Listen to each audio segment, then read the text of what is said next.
new sword! And with this one, we're going big. Because inside we have a new Nodachi, so a Japanese style greatsword. And because people are often asking what's the difference between an Odachi and a Nodachi, the answer is, technically it's the same sword. The differences are historical and linguistic. Odachi means greatsword, Nodachi means a field sword, which defines its function. So this model is made by Shadow Dancer and sold by Swords. And I got this while it was on a promotion for $200. The handle looks good, but the wrapping is surprisingly loose for a Shadow Dancer. You can upgrade this model with a Hishigami, which greatly increases the tightness of the wrap, but well, I didn't get it this time. The quality of the fittings looks good and the transitions are very smooth. Let's check the blade. So the Tsuba is rattling, it's loose. That's pretty disappointing. The blade looks pretty good. We have a spring steel with a fake hamon line. Yuck. So I don't like fake hamons, but that's just an aesthetic choice. Sharpness is great. Okay, let's review it. First thing to notice, it's rather short for a Nodachi, but that's not a bad thing. Saya is amazing, there is no movement, no rattling, everything sits tight. I know you shouldn't wear a Nodachi like this, but it's kinda short, I'm kinda big, so maybe it will work somehow.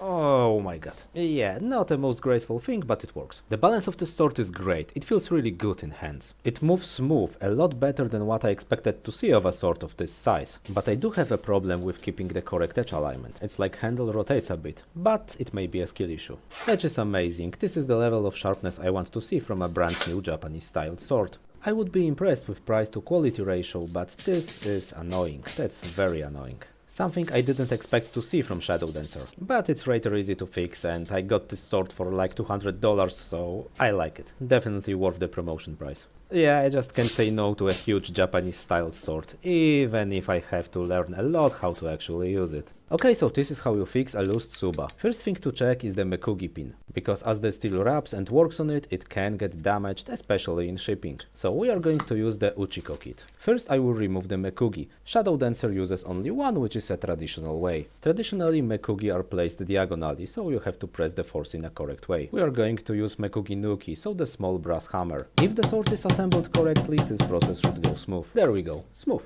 So Mekugi looks a little bit torn, so let's replace it. Mekugi hole looks good, very straight. But first let's stab the blade in. Traditionally you want gentle here, but I am a barbarian from Europe, so table will do. Yep, all tight. So Shadow Dancer gives you a spare Mekugi, and good because those worn out with use. Let's place it in and tap it with a brass hammer. If you have a problem with this, you can always use a very advanced and delicate technique to convince the Mekugi to go in. Nah, I'm kidding, never use a hammer like this on swords. So yeah, now it's way better. Still not perfect, but better. So yeah, most of those rattlings in katana can be relatively easy fixed, as long as the katana is made properly.